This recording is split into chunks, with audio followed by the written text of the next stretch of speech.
والصلاة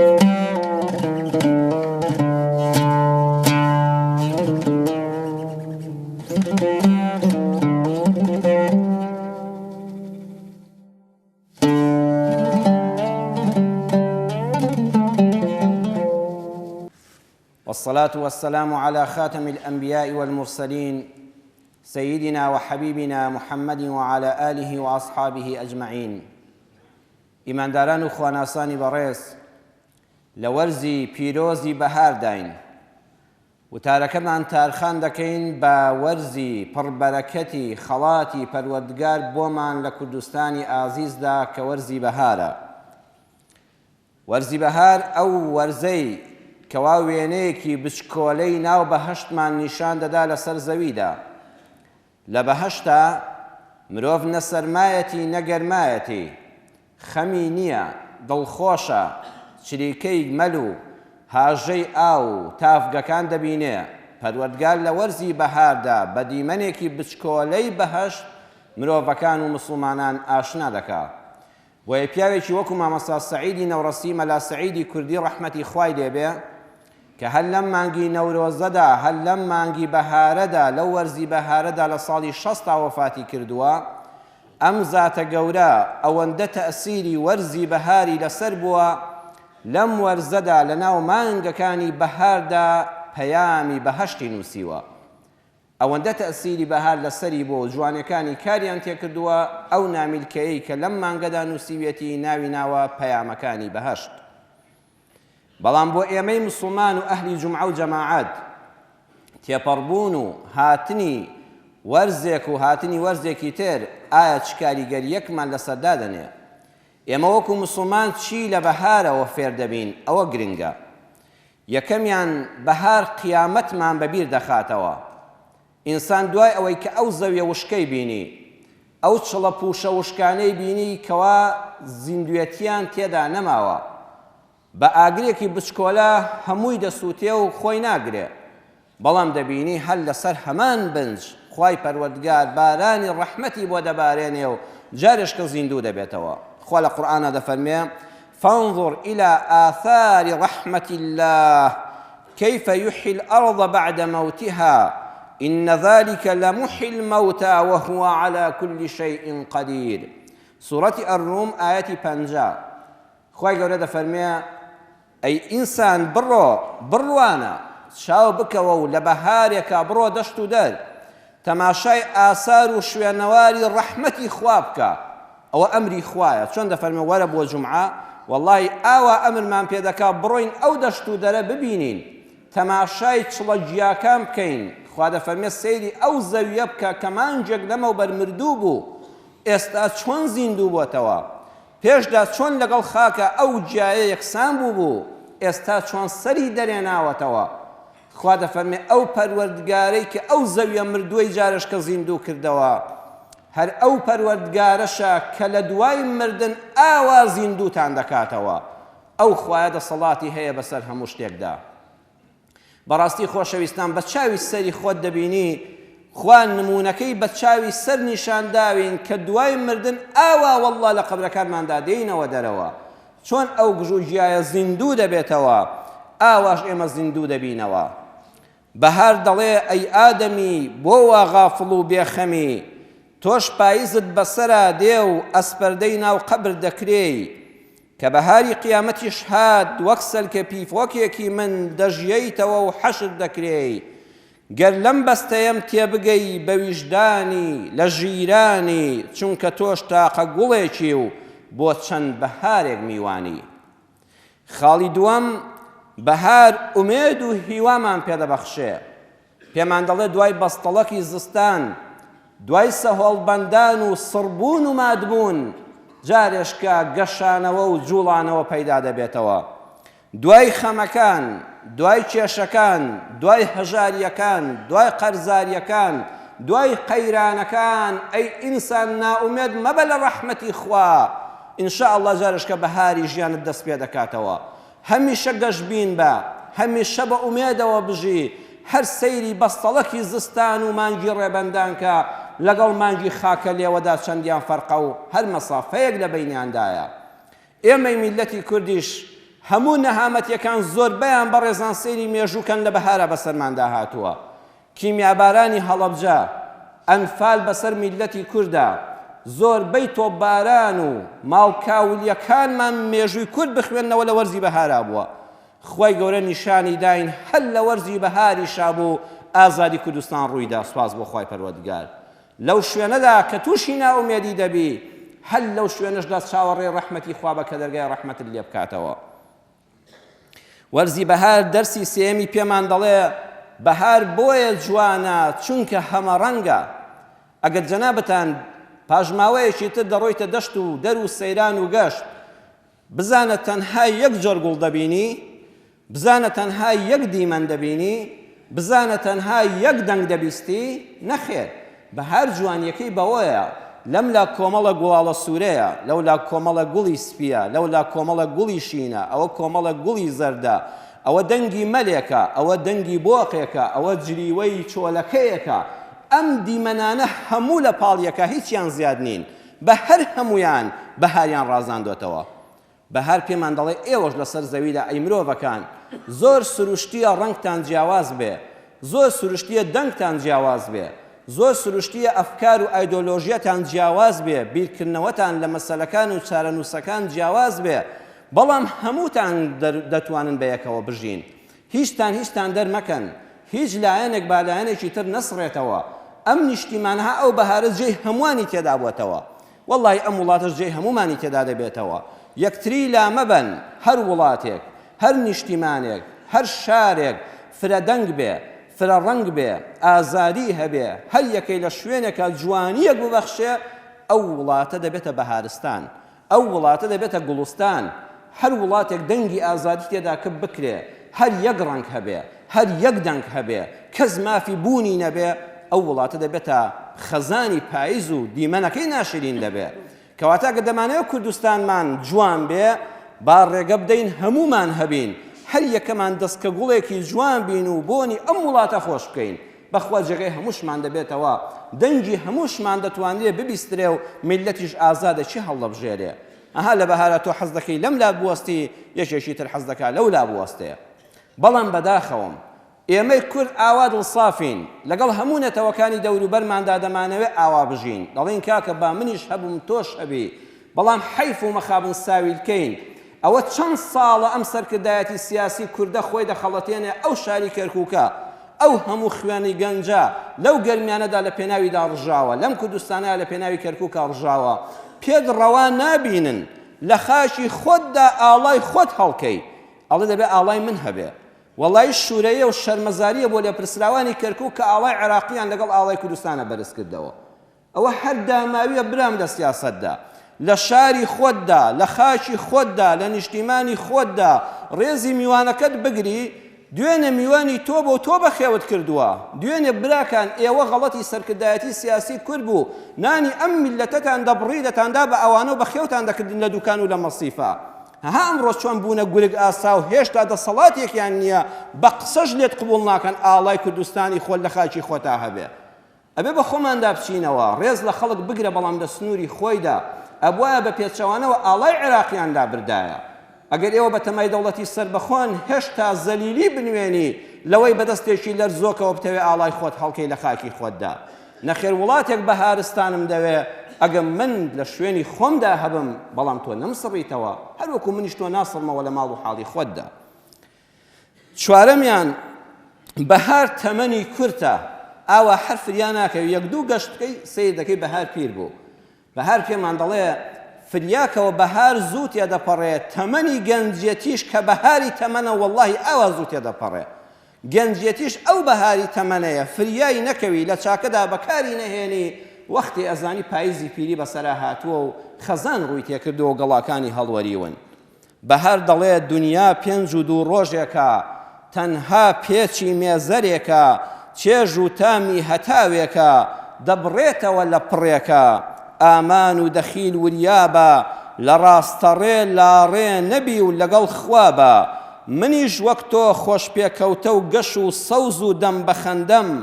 پاش کەمێکی تر دەژاکێم و دەپێچمەوە بارگە و بنەم. ئەی گەنجان وریای ئەم تەمەنی بەهاریەتان بن، ڕوو لە خوا بن، لە چاکەدا بەکاری بێنن، لە خوێندنا بەکاری بێنن، لە کەسابەتا بەکاری بێنن. وەڵڵاهی سەرخۆش نەبی، بێهۆش نەبی، ئەینا چۆن بەهار زوو تێدەپەڕێ، بەخوا تەمەنی گەنجەتیش ئاوا زوو تێدەپەڕێ. لە بەهاردا گەشت و سەیران دەکرێ، شتێکی زۆر ئاساییە کە تۆ ئەم وەرزە بقۆزیتەوە و چەند گەشت و سەیرانێکی خۆشی تێدا بکەیت. سەروەرمان محەممەدی مستەفا صلی الله عليه وسلم لەگەڵ ئەو هەموو مەشغوڵیەتەی کە هەیبوو، لەگەڵ ئەو بارە قورسەی کە لەسەر شانی بوو، کەس ئەمانەتەکەی بەقەدەر ئەو قورس نەبوو کە وەحی خوا بەو میلەتە بگەیەنێ. شەو ڕۆژی خستبۆ سەریەک، خێزانی هەبوو، منداڵی هەبوو، لەناو قەوم و کەسانێکا بوو، لەناو منافقەکاندا بوو، لەناو کۆمەڵی ئایدۆلۆژیا و بیرکردنەوەی جیاوازدا بوو، بەڵام خۆشی لەبیر نەدەکرد. ئەوەتان لە حەدیثا هاتووە پێغەمبەر صلی الله علیه وسلم کۆمەڵە برادەری خۆشەویستی خۆی کۆ کردوێتەوە، با بڕۆین سەیرانێک بکەین. لەگەڵ خێزانیدا چووە، لەگەڵ خزمیدا چووە، لەگەڵ خۆشەویستانیشیدا چووە. لە حەدیثەکە دەفەرمێ یەکیان گۆشتی وردەکرد، یەکیان نانی دروست دەکرد، یەکی ئاگری دەکردەوە. وتیان پێغەمبەری خوا ئەوە تۆ خەریکی چی؟ فەرمووی منیش چیلکە و چاڵ کۆ دەکەمەوە، دارەکان کۆ دەکەمەوە. وتیان دانیشە؟ فەرمووی نابێ، منیش وەکو ئێوە نان دەخۆم، ئەبێ کارێک بکەم. چەند خۆشە پێغەمبەری خوا لەو مەجلیسانەدا لەگەڵ ئەو سەحابانە بەشداری کردووە و چێژێکی دنیاییان وەرگرتووە و بە بەرهەمی قیامەتیش بۆیان نووسراوە. بەڵام چۆن سەیران دەکەین ئەوە گرنگە. هەر چوونە دەشت و دەر لەگەڵ ماڵ و مناڵەکە تا و سواربوونی سیارەکەت نا، چۆن سەیرانەکە دەکەی، چۆن گەشتەکەت دەکەی، چۆن کاتێکی خۆش بەسەر دەبەی کە بۆ دنیا و قیامەتت ئاوەدانی بێ. خاڵی یەکەم، پێغەمبەر صلی الله عليه وسلم دەفەرمێ خوا کۆمەڵ شتی بە من خەڵات کردووە کە بە ئومەتانی پێش منی نەبەخشیوە. یەکێ لەو خاڵانە وەجوعلت لي الأرض مسجدا وطهورا، خوای پەروەردگار تەواوی سەر ئەم کوڕەی زەویەی بۆ کردووم بە مزگەوت و پاکەرەوە. پاکەرەوەی ئەوە تا تۆ لە هەر شوێنەکە ئاوت دەست نەکەوت، دنیا لە خۆت تاڵ مەکە، دەبەیەک ئاوت پێیە لە دەست نوێژە بەکاری مێهێنەوە بیخۆوە، با منداڵەکەت بیخواتەوە، قۆڵەکانت هەڵکە تا ئانیش کردو تەیەموم دەکەی، نێتمە نوێژ لە خۆم حەڵاڵ دەکەم بۆ دەم و چاو و دەست و مەسحی سەر و قاتشینە نوێژەکەت دەکەی زۆر بە ئیستراحەت. بەیانیەک هەستاوی دنیا زۆر سەرمایە و کارە باش نەبووە و ئاوی گەرمن نییە و نوێژەکەشت دەفەوتێ، هیچ نوێژەکەت مەفەوتێنە، تەیەمومێک بکە بە فەرشی ماڵەکەت هەڵدەوە، هەر ناو حەوشەکەت ئەگەر وشکانی بوو، هەر ژێر ڕاخەرەکەت بەشی خۆی تۆس پێوەیە، دەست بە دەم و چاوت و قۆڵەکان تا بێنێت تا ئانیش کرد، نوێژی بەیانیەکەت بکە و دواتر بە ئیستراحەت خۆت بشۆ و نوێژەکەشت مەفەوتێنە. ئەم زەویە هەمووی وەکو ئاو پاکەرەوەیە بۆ ئێمە و خۆڵ بۆ خۆی بەشێکە لە ناوبەری ڤایرۆس و میکرۆبەکان. ئەمجا پاشان فەرمووی زەوی بۆ من مزگەوتە. سەیری ئەم وشەیەکەن خۆشەویستانم، زەوی هەمووی مزگەوتە. مزگەوتە یعنی ئەم زەویە مزگەوتەکەیە، ئەو ئاسمانە قوبەکەیەتی. هات زۆر دیقەت بدە، هەڕێک زەوی مزگەوتەکەیە، ئاسمان بەسەریەوەش قوبەشینەکەیەتی، مانگ و ڕۆژ و ئەستێرەکان گڵۆپەکانێتی و دەیڕازێننەوە. تۆ لە ناو مزگەوتای. دووەمیان لە مزگەوتە خواد لەیادا، ئەگەر موسڵمانی ڕاستەقینەبی هەموو سەرزەوی مزگەوتە، هەر لە مزگەوتە خواناز مەبە، لە بازاریشا خواناز بە، لە سەیرانیشا خواناز بە، لە هەموو شوێنێک ئەڵڵا لەبیر بێ. لە مزگەوتە زیکر دەکرێ، زیکری خوا دەکەین. ئەم قسانە زیکری خوایە، دوای نوێژ زیکری خوایە، نوێژەکە بۆ خۆی زیکری خوایە. لە دەشت و دەر و سەیرانە فکر بکە، زیکر و فکر دوو شتن تەواوکەری یەکن. تۆ نان دەخۆی لەولاوە بیر لە عەزەمەت و دەسەڵاتی خوا دەکەیەوە. بۆیە هەر تەماشای چڵەجیایەکە و ماوە ئەگرێ بەوانێ بڵێ ئەڵڵاه ئەمە هەر دەسەڵاتی تۆیە ئامەی چۆن دروست کردووە. ئەم چڵەجیایە دەستی لێدەی دەوەرێ کەچی لەو خاکە ڕەقەوە دێتە دەرەوە ناپچڕێ. ئەمە تۆزە مەسافەیە بیر لەوە کە هەمووی بە عیبادەت حسابە. چرۆی گەڵا کە گەشاوە بۆی بڕوانە چۆن نەخشاوە، کام ئەندازیار ئەو هێڵانەی تیا کێشاوە، ورد ببەوە و چاک بزانە ئەو خوایە چەند دەزانایە چەند دانایە، بەدەسەڵات و توانایە، شایانی حەمد و سەنایە، ئەوەی ئەو زاتە نەناسێ چاوی دڵی لە کار نییە، دۆستی وەرزی بەهار نییە. لە سەیرانە ورد بەوە سوپاسێکی خوا بکە. ئەها سەیری کە هەموو گەڵاکان هەموو گوڵەکان بەخوا ئاوا دەستیان بەرز کردوێتەوە، هەمووی ڕووی لەسەرەوەیە، هەمووی چاوەڕێی لوتفی خوا دەکات. لە کتێبەکانە دەڵێ کابرایەک مرد، خۆشەویستێکی هەبوو، زۆر بە ئیمان بوو، لەبەر خوا یەکتریان خۆش دەویست. لە خەوا بینی وتی براکەم دەزانم تۆ مردی، خوا چی لەگەڵ کردی؟ وتی وەڵڵاهی دەفتەری ئەعمالی چاکە و خراپەم دانرا، خوا بە یەک شت لێم خۆش بوو. چونکە خراپەشم زۆر بوو وتی بەچی خوا لێت خۆش بوو وتی ڕۆژێکیان بەهار بوو چوومە دەشت و سەیرانێک بکەم لە گوڵێک ورد بوومەوە من شاعیر بووم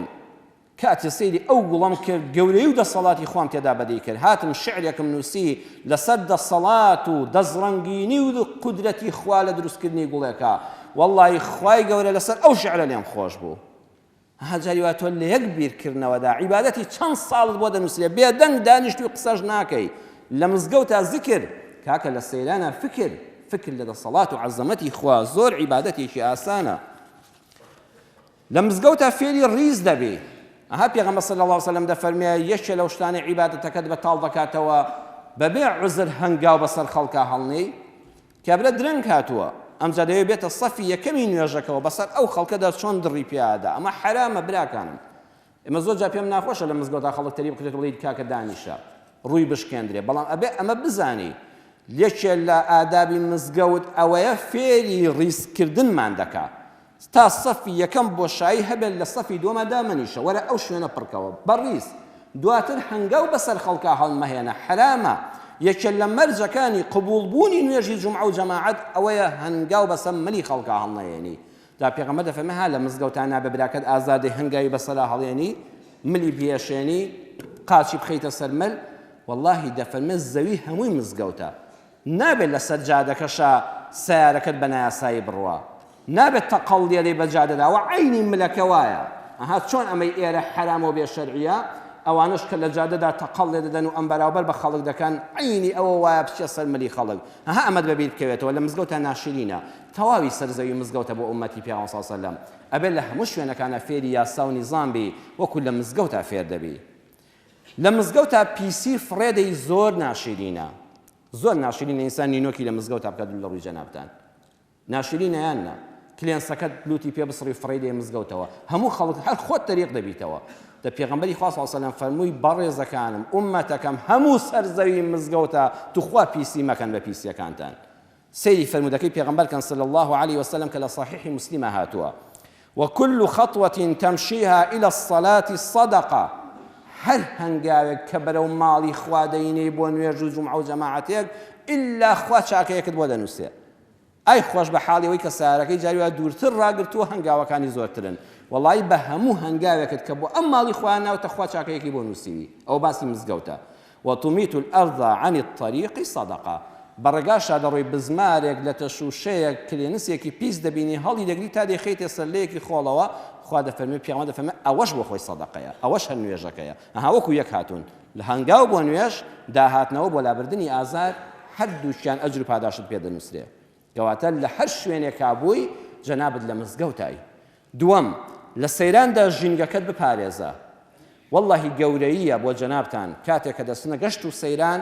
زۆر گەورەییە لە ماڵەوە نێت بێنن دوو عەلاقەی ڕەشی گەورە بەرە بە نێتی ئەوەی ئەو خواردنەی لەم سەرەوە دەیبم بۆ خەڵک بەجێ ناهێڵم لەو سەرەوە پاژماوەکەم کۆ دەکەمەوە لەوە گەورەتر ئەوەیە نەک هەرهی خۆت کۆکەیتەوە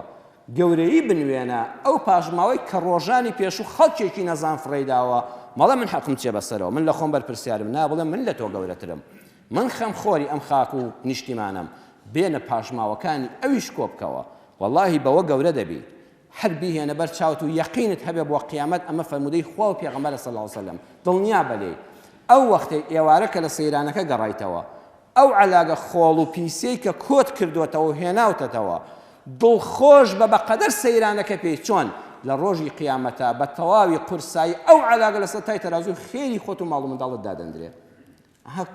چاکەکان بەڕێزان هەر بە پارە بەخشینەوە ناکرێ هەر سەیران و ناخواردنەکەی خۆتە وەڵڵی بەقەدەر ئەو پیسەی ئێوارە هێناوتەتەوە دەیکێ حاوی خۆڵەکەەوە و شوێن و سەیرانگاکەت پیس نەکردووە دڵنیا بەخوا لە ڕۆژی قیامەتە دەیخاتە سەر تای تەرازوەکانت لەو ڕۆژێکی ئینسان بۆ یەک چاکە محتاجە والله ئەو ڕۆژ دەڵی خۆزگە دە بە ئاوێکم لەو 5 مەتر لەولاوە بینی خۆزگە لە خۆزگەی خوا بچوومە ئەویشم بێنا ئێستا چاکەیش کەشم زیادی دەکرد ئێستا بە قورسایی ئەو دە بە ئاوە تای تەرازوەکانم قورس دەبوو خۆزگە لە دەستم نەدایە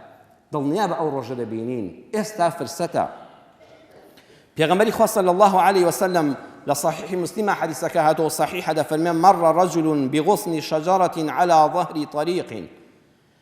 كابلا برقايك هذا روي لە قەدارێک هاتبوو خەریب و چاوی خۆی لەدا لەسەر وڵاخەکەیەوە کە ئەو کاتێک باسی سیارە ناکە باسی وڵاخە تێپەڕی ئاوا سەری لا نەدا لە قەدارەکە ئەچوو بە چاویە کە تێپەڕی ئەم سەلامەت بوو وتی بۆ خوا خۆ خەریب و چاوم کوێرکە گەڕایەوە فقال والله لأنحين هذا عن المسلمين لا يؤذيهم وتي والله من بسلامتي تيابارم دوای من زلامش كدي تشاي کوێر دەکا والله نابێ ئەمە بەسەرماتی پەڕێ گەڕایەوە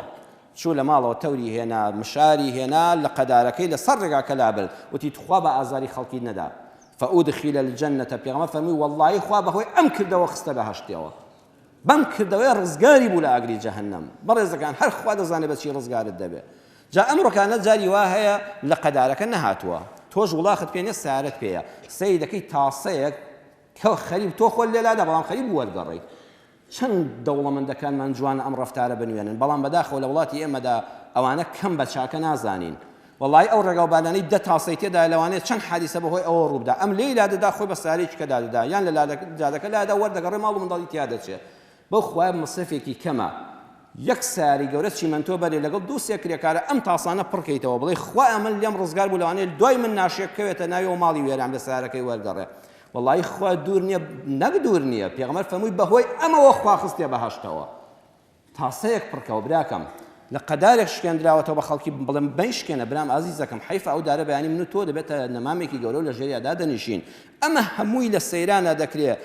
لەزەتی خۆت وەردەگری لە عیبادەتی خواشای دینی ئێمە دینی دنیایە ئەمجا دینی قیامەتە سێم لە ڕۆیشتندا بە پێی یاسا بڕۆ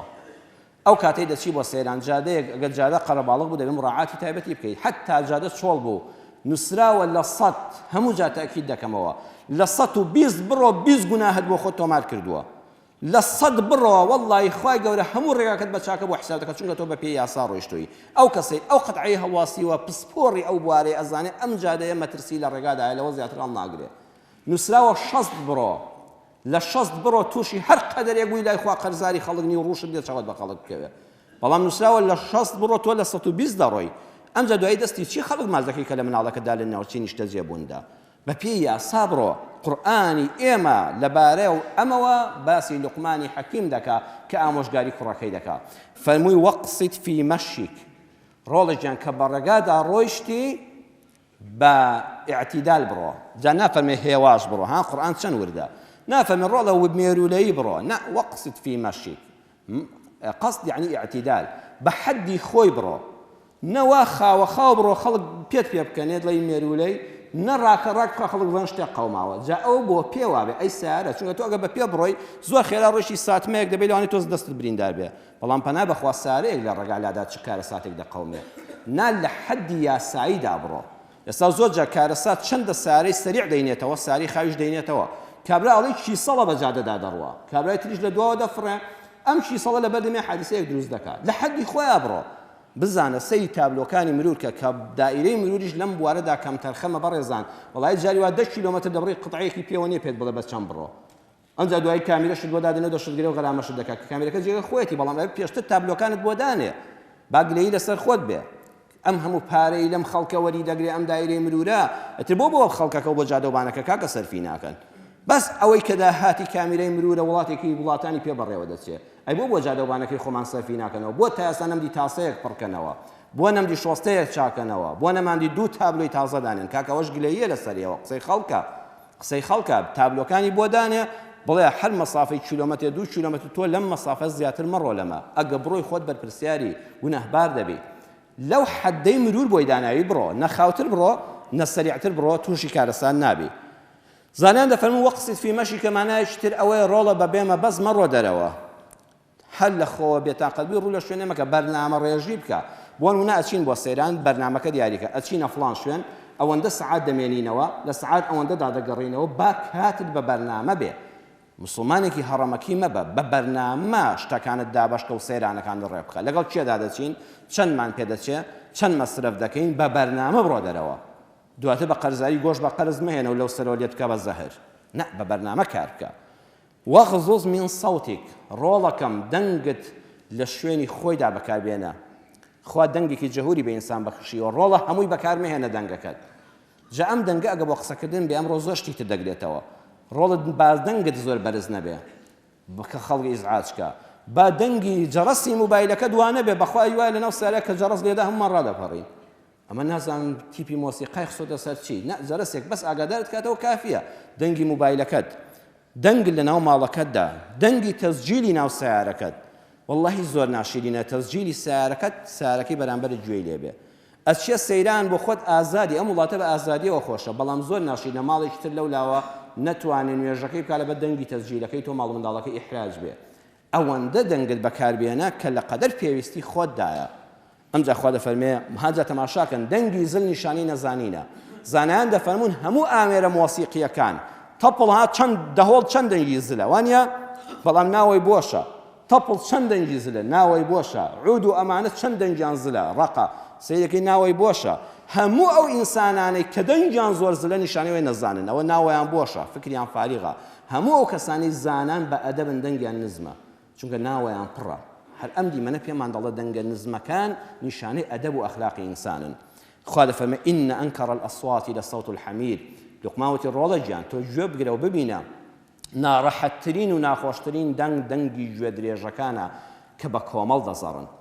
لێرەدا دەبێت دوو شت ڕاستکەینەوە یەکەمیان زۆر مامۆستای ئاینی لەگەڵ حرمەتم بۆ هەمویان دەمە فەقی ئەوانین گوێم لێ بووە ئەڵێ ناخۆشترین دەنگ لای خوا دەبا بە ئاەتەکە وا ناڵێ وڵی باسی خوای تێدا نییە إن أنكر الأصوات عند السامعين لا خلق لا يجوجر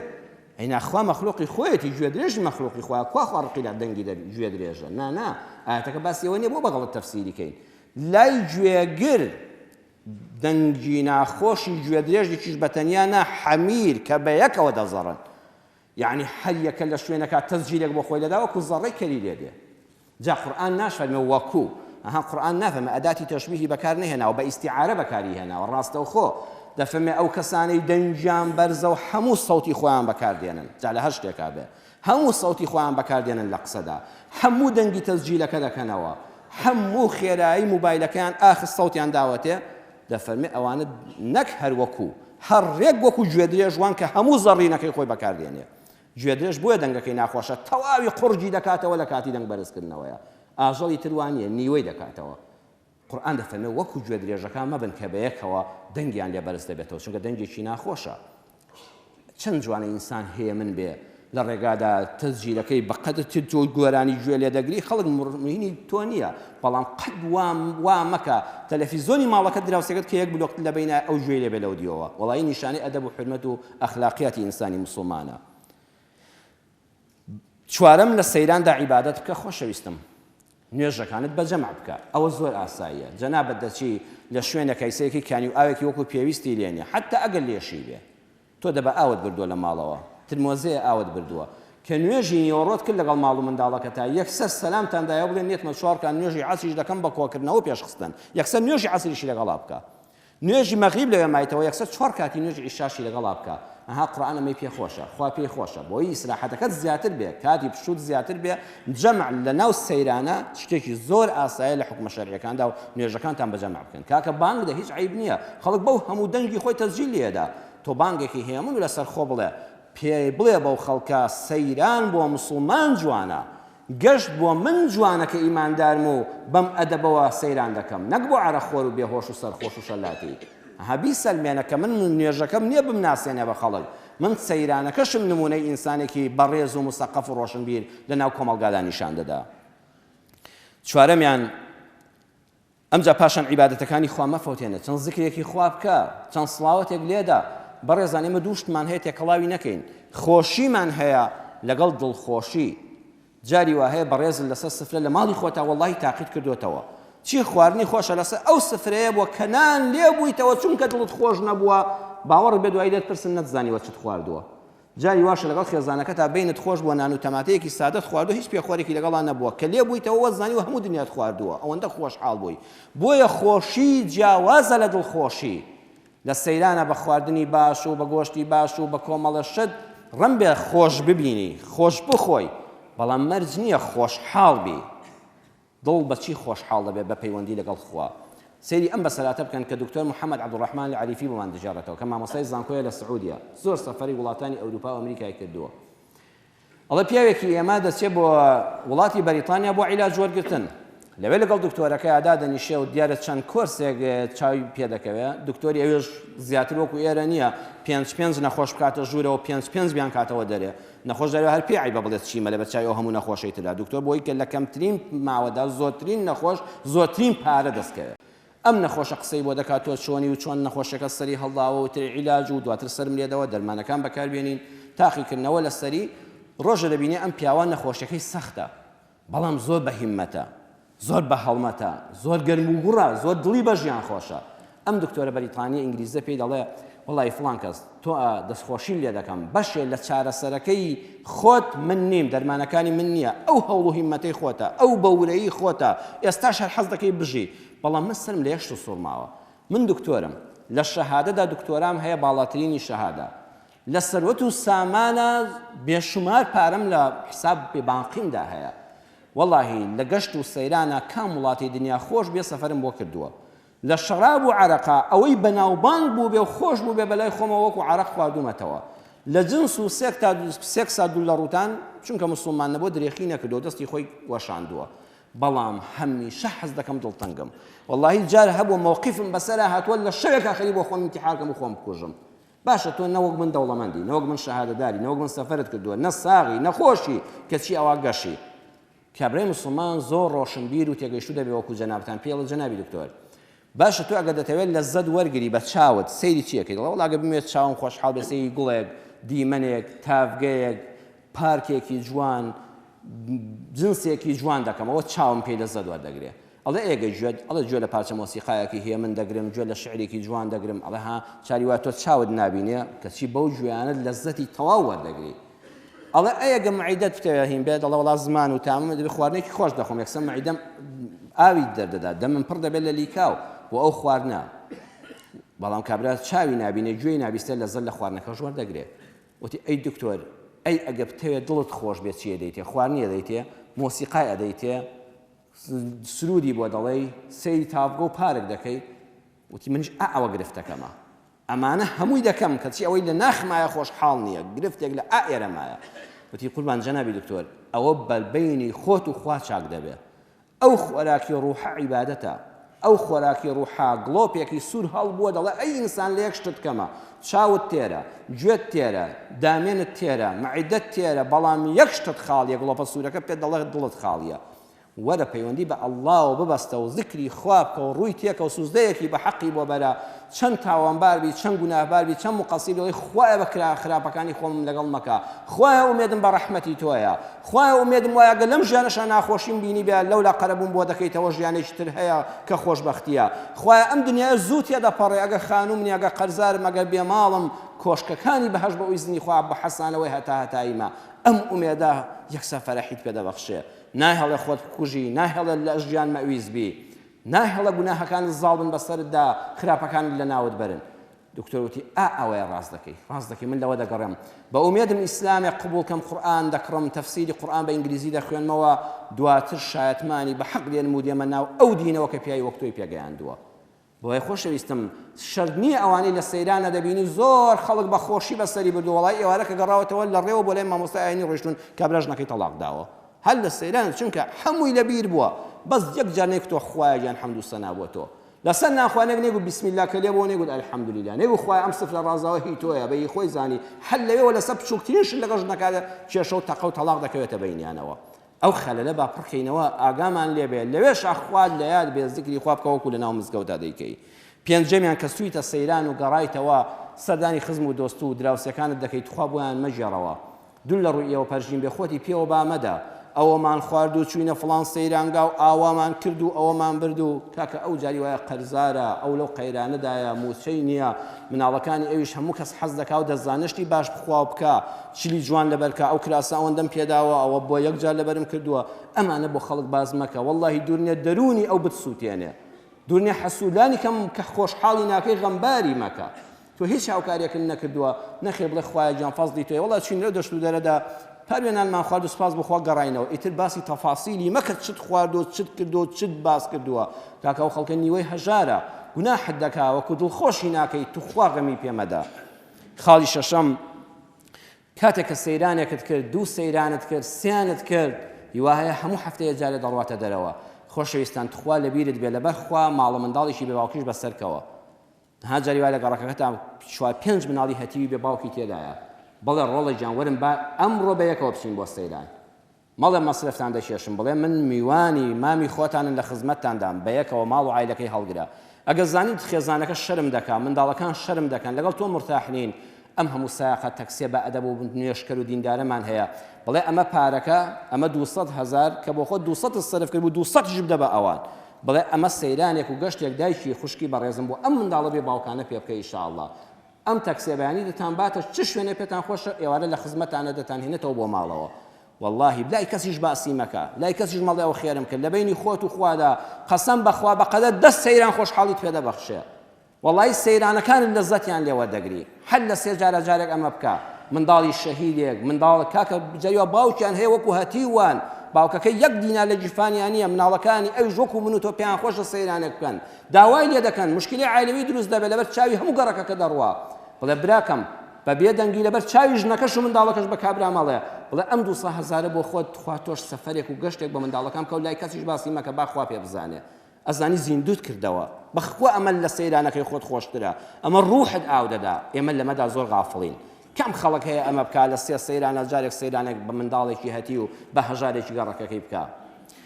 خاڵی کۆتایی بەڕێزان مەرج نییە سەیران هەل لە ڕۆژانی جومعەدا بێ ئێمە زۆر جار لە بەهاراندا مزگەوتەکان بەداخەوە چۆڵ دەبن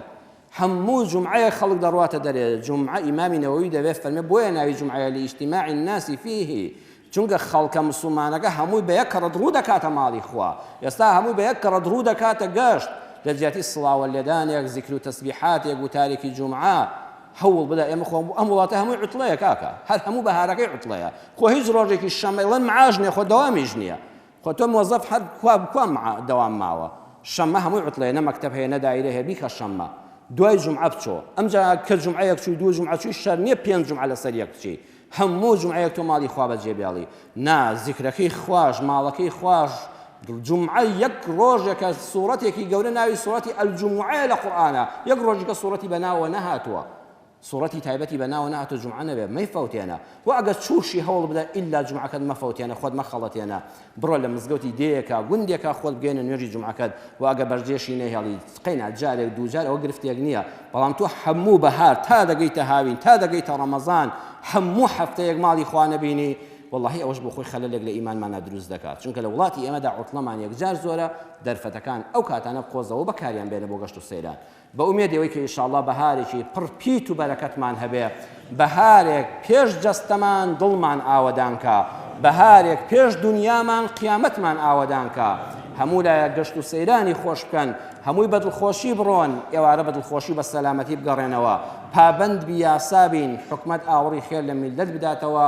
خوایە بەهار بکەی بەمایی شیفا بۆ نەخۆشیەکانی جەستە و دڵ و دەروونمان یا ربی خوایە ئەم بەهارە چۆن ئەم زەویە وشکە زیندوو بۆەوە ئاوە ئیمان لە ناو دڵەکانماندا زیندوو کەیتەوە گەشە پێ بدەیت یا ربی خوایە چۆن لەم بەهارەدا دەنگە خۆشەکان دەبیسترێن خوایە نەخۆشەکانیش شیفای بەخێر ببیستن و مژدەی ڕزگاربوونیان لە نەخۆشی ببیستن یا ربی خوایە بەهار ببێتە سەرەتای گەشانەوەی دڵە بەخەمەکان نەخۆشیە دەرونی و نەفسیەکان خوایە ڕەحم بە هەر کەسێ بکەی کە دڵی بەخەمە لەم بەهارەیە دڵخۆشیکەی خوایە گیان دەرگای ڕەحمەت ڕزق و ڕۆزی لەم میلەتە بکەیتەوە لە قەیران و نەهامەتی ڕزگارمان کەی خوای پەروەردگار ئێمە میلەتی کورد تۆ بە حەق دەناسین هەموو شوێنێکی سەرزەوی بە مزگەوت دەزانین یا ربی خوایە لوتف و بەزەی خۆتمان لەسەر زیادکەی ئازادی لەم بەهارەدا پێبەخشین بۆمان زیادکەی نەمان خەیتەوە دەستی ئەو دوژمنانەمان کە هەرگیز بەزەیان بە ئێمەی کوردی داماودا نایەتەوە ئیسلاحی حاڵمان بکەی لە ناو خۆماندا تەبامان کەی سەرکردە و بەرپرسەکانی ئەم وڵاتە لە ڕووی سیاسیەوە وشیار و بێدارکەی لە خەوی غەفڵەت و گەندەڵی و دزی خوایە ڕزگاریان کەی خوایە ڕەحم بە حاڵی هەموو لایەکمان بکەی عاقبەتمان بەخێر بجێڕی ئەولادەکانمان ساڵحکەی ئەوەی کەوان نیەتی بە گەورەی خۆت پێی ببەخشی